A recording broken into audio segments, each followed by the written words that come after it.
Right then, let's get this show on the road. Good morning, ladies and gentlemen. Welcome to TMF&A Day 2, Social Media Theatre. I noticed that Gareth, in the run-up to this presentation, started calling it the Social Media Lounge. So, on the basis that if it moves, rebrand it, we're in the Social Media Lounge. Relax, put your feet up, chill out. Here we go. My name's Scott McKee. I'm the Managing Director of Birddog, brand and digital agency in central London. I'll be presenting to you today with Gareth Case, who's one of my clients, Head of Marketing for Zuba, the brand Zuba Insurance Software, and Head of Marketing for Xchanging Technology Services. My job today is relatively straightforward.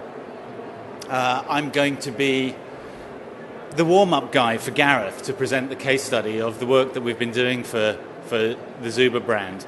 So really I just need to do the knob gags and introduce what's coming up. So I thought the best way to do that would be to offer some background context for the work we've been doing with Zuba. And to do that, I wanted to go back a few years to look at social media growth and how we've progressed in the most recent years. So I think it's fair to say that we've definitely had some social media growth in the last few years. It took off in this country around 2009. And in case you missed the headline stats, we're now at a point where we have 1 billion users of Facebook and all the other headline statistics that you know. So if you missed all of that, the growth statistics are pretty much this shape. The growth curve is at a 45-degree angle, the kind of growth that we would all hope for in business. And we can concede that there has been growth in the social media space. But maybe not so much in the B2B space. The business-to-business environment isn't really known for being fast, for adapting and adopting new practices very quickly. The B2B social media weapon of choice in traditional media has been the white paper, and in social spaces, B2B's weapon of choice is LinkedIn. So we all have a choice with the social platforms that we use, and I think it would also be fair to say that some of the other platforms, particularly in the consumer space, have been a bit cooler perhaps than we've been in LinkedIn. And even with a running head start, B2B struggle to keep up in the social space. Everyone had a chance back in 2008. The playing field back then was fairly even. You can see the stats there. And 2008 is when I first started shouting at you lot about what was happening in social media in a business environment. But while all the cooler platforms hit 1 billion users plus, business social media didn't. And that's relevant because the only real surprise is that in a business environment, we tend to follow one thing, and one thing only: the money. Always follow the money. Jim Rockford said that from the Rockford Files. Some of you may remember it. So if we look at where the money was going, Forrester was already predicting where the revenue was going to come from back in 2009. And they were showing us that email marketing revenue had effectively flatlined. It may continue to grow, but very slowly. And mobile marketing revenue was growing, but it only represents a small part of the total opportunity. That left the much larger opportunity for revenue growth from a marketing perspective in social media. So we would expect businesses to follow it. But what did business actually do back in 2009? Not much, really. What business did was, instead of following the money, they asked a load of pain-in-the-arse questions of people like me, including things like, how do we measure the ROI? Before we do anything, we need to understand this. And coming forward a little bit further, in 2010, a guy called Scott Monty came up with this quote. He was the head of social media at Ford in the US at the time and was prominent in the social media space. And to answer the ROI question, he said, you may as well ask what the ROI of putting your pants on every day is. You know there's a value to it, but it's hard to measure. Okay? So back in 2010, that was the position as we all fought to look for the return on investment. And on the back of that, an entire world of social monitoring and social analytics was born, some of which you'll be engaging with today at the show, you may already be aware of. But most businesses continued and continue to ask the wrong questions about ROI. They're expecting to apply old traditional media measures to new social media activity. Instead, what they should be doing is setting new social measures against their existing business objectives. So what happened as a consequence of that? Well, what happened is the people joined the social revolution.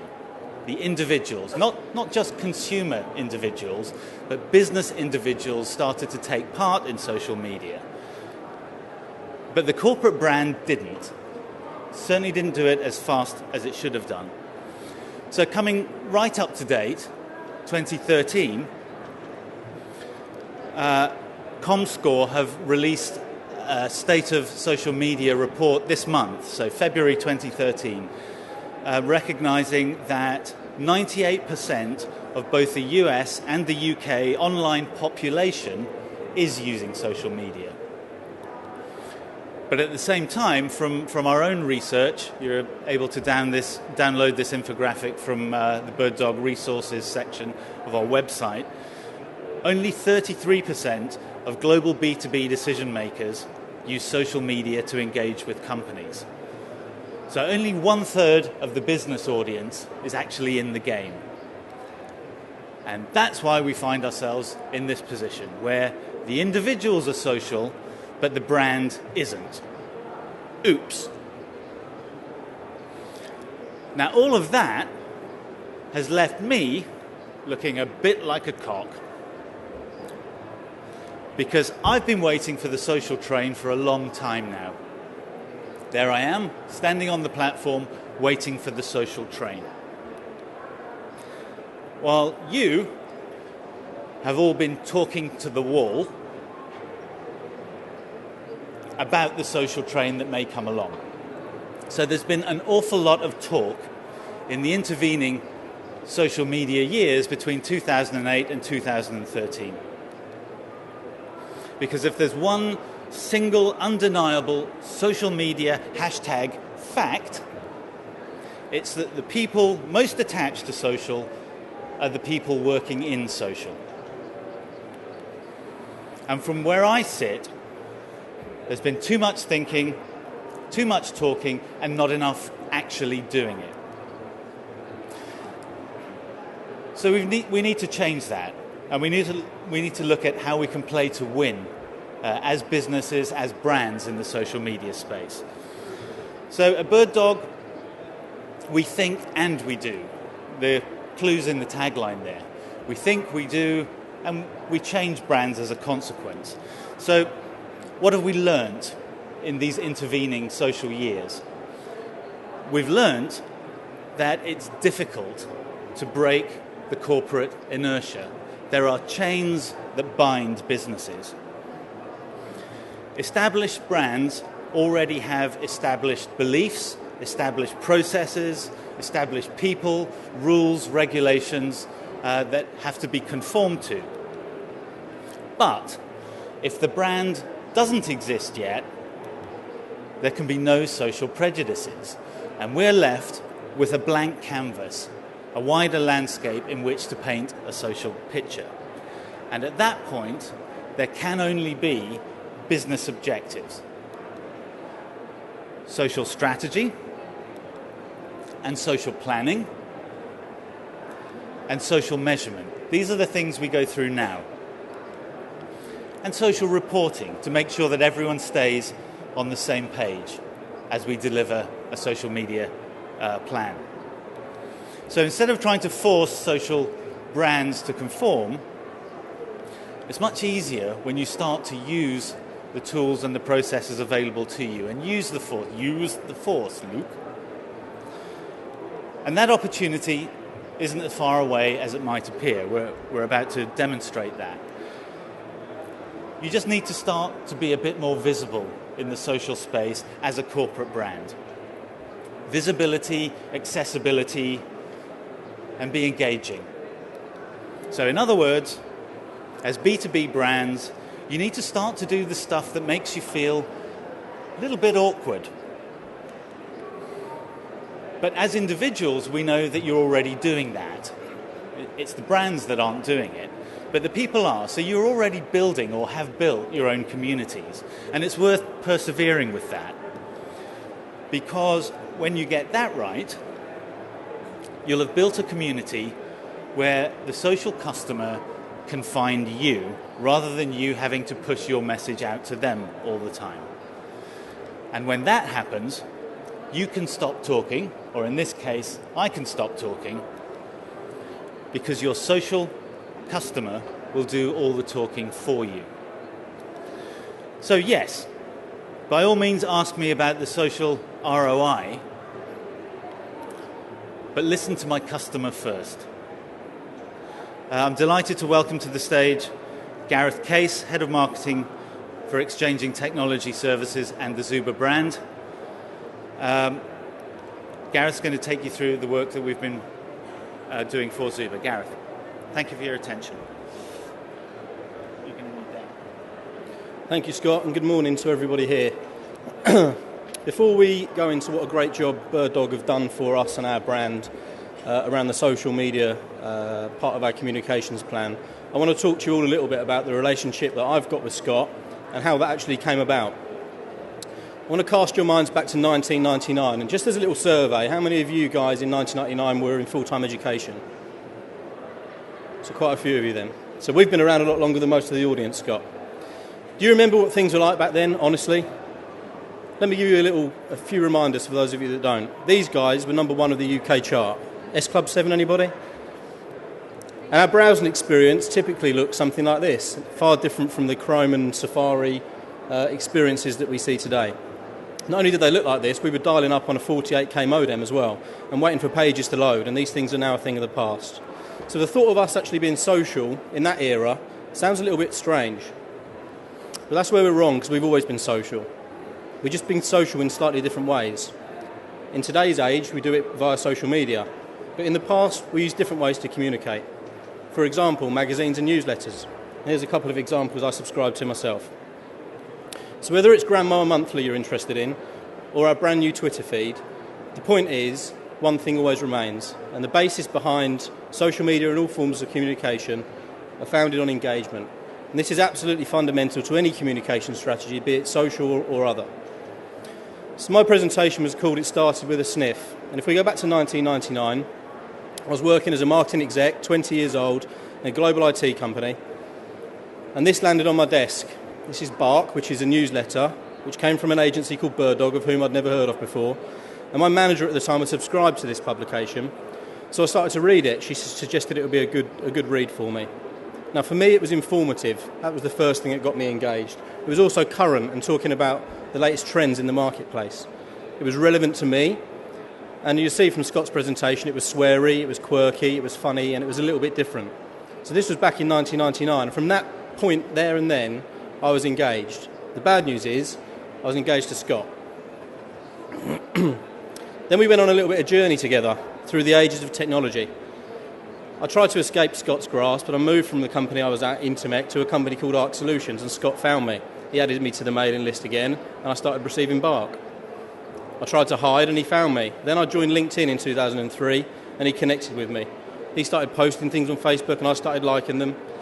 Then he tweeted, and I retweeted. He blogged, and I shared. And then, after a 12-year, what we're calling an open relationship, I became one of Birddog's biggest customers, literally overnight. See, me and Scott had never actually met in the real world. I'd been reading his publications, I'd been reading his newsletters, I'd been following his blog, and he'd been doing likewise with me. So I picked the phone up one day when I finally got enough budget to actually speak to Birddog for the first time in an 11-year marketing career, and the phone call went something like this.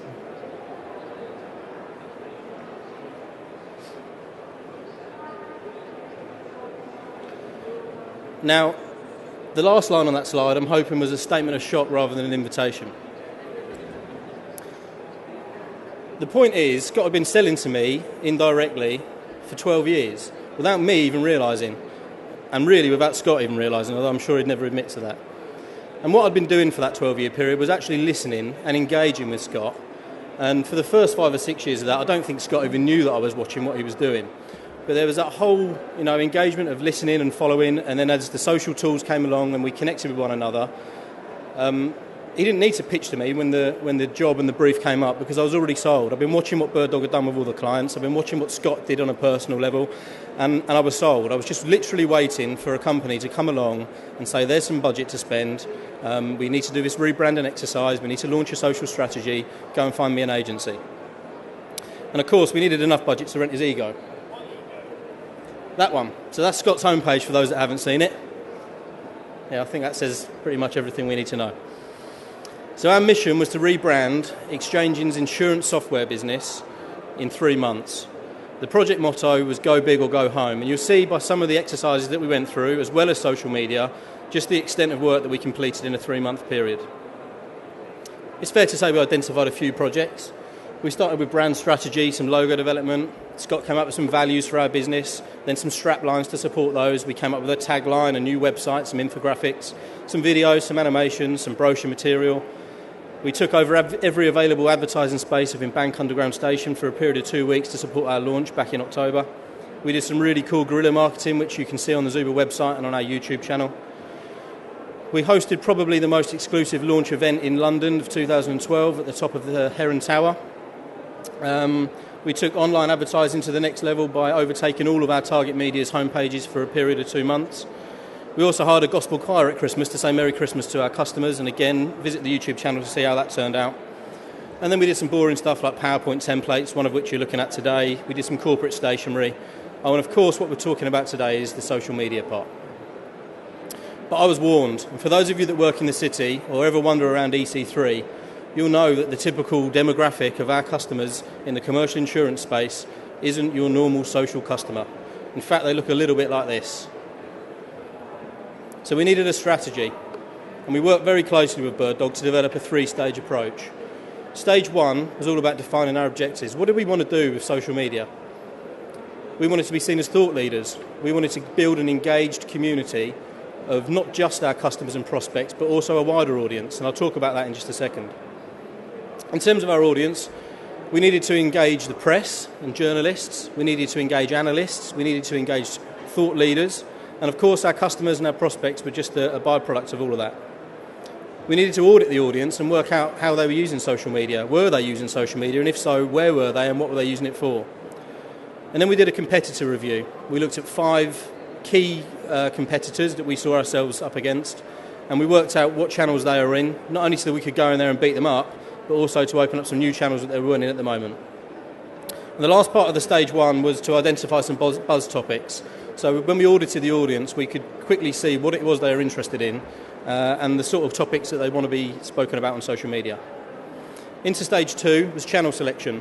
We picked LinkedIn because it's the boring B2B social network that everyone uses. And lo and behold, lots of our target audience were on there. We also use Twitter, Pinterest, Google+, and YouTube from launch, and there's now plans to maybe extend that further into some of the other channels. We needed to make sure, having spent a considerable amount of money on our brand and getting that launched, that the social channels looked the way they should and fell in line with the rest of our brand guidelines. And again, if you visit any of the Zuba social channels, you'll see that it's very familiar with the look and feel that we've got on our website and throughout all of our collateral. We then needed a content strategy. And we picked 3 themes that we thought were going to be interesting for our customers, based mainly around insurance, technology and insurance, and future-proofing and managing risk, which is a hot topic in the insurance industry right now. We then identified some stakeholders, and these aren't just stakeholders within our customer base or our prospect base, they're also stakeholders within our own business. We needed Xchanging and the insurance software business specifically to engage with our social activity to push the message further. And finally, we needed a policy, and Birddog helped us put together a social media policy that not only told us what we should and shouldn't do on social media, but spoke about the tone of voice and how to build engagement through actually making our social media accounts feel personable rather than it being done by a machine. And the final stage, stage 3, was around the content plan. So we built a 12-month content plan with Birddog. It's more of a framework than a list of all the tweets we're going to put out through the year. But this basically gives us an idea of what kind of messages we're going to be communicating via our social channels, to who and when. We've got a full-time community manager who's working within Birddog for us at the moment. It's great because the minute someone mentions us or shares us, they're instantly there to respond. I don't know how they do it, but they seem to work around the clock because they work for our US office and for our Singapore and Malaysian operations, so I think she's awake 24 hours a day, which is great news. And then, of course, there's the reporting element. It's fine me spending money on social media and building all these engaged communities, but it's no good if you don't know what's going on. So we've invested heavily in a reporting platform through Birddog, and we share those reports up and down our business, right to the very top, and our CEO gets to see our reports on a weekly or monthly basis. So what actually happened? Well, we started making everything we did social. And with all the activity we had going on in October when we launched the Zuba brand, this was actually quite easy. There's some of the adverts in the underground, hired a double-decker bus for a couple of days as well to get the message out there to support some of the guerrilla activity. We handed out 3,500 cups of coffee as part of a guerrilla launch, and all of it was social. The little pink circles highlight the hashtag which we used, which was Zuba Launch in October, but also our Twitter handle, which is Zuba Social, and it's Zuba Social on all of our social channels. We grew our community, we grew an engaged community, and then we've refined the message. We were asking the community what they wanted to hear from us, and we were changing our message to make sure our content was relevant. We also made it very personal, and we engaged. It's the most important thing. As soon as someone replies to us, mentions us, shares a blog, we're engaging with them. Although this may seem a little alien to you, because I'm sure you've been doing it for years, for the insurance industry, we started communicating with them in a whole new way. And guess what? They started talking back. And here's a few excerpts from our Twitter feed and from some of the other social channels. And it's not just customers on there, we've got journalists on there, even recruitment companies. Such was our social media effort from September through to the 16th of October when we launched, that on the 15th of October, a recruitment consultant called us to say that us and one of our key competitors are apparently the only two places to work in the industry, and we hadn't even launched yet. So we got our message out there so much about the investment in the product and the investment in the marketing effort and where Zuba was going, that there were employees out there looking to work for us before we'd even officially launched as Zuba. You remember the guys I spoke about earlier? Well, actually, we underestimated them, because despite them being old and not very socially friendly, or at least that's what we thought, many of them had extremely large social networks. Many of them wrote their own newsletters and integrated that with blogs. And suddenly we started realising that our content was getting shared through some really influential people in the market. But it wasn't just the old people in top hats and bow ties that we wanted to influence. Of course, there's the journalists. We've got partners, both implementation partners and technology partners, recruitment consultants. Our own employees felt engaged through the process. And we've got some great thought leadership articles out there through thought leaders in the market as well. So you want to know the results, I guess. In 4 months, we managed to amass 7,424 followers or subscribers, whichever channel you're looking at. That gave us a reach of 3.3 million people. So those 7,424 have a global reach of just over 3.3 million. In terms of the competition, I mentioned we looked at 5 competitors to benchmark ourselves against. We smashed them out of the water. 3 of them had been in the game for 3.5 years.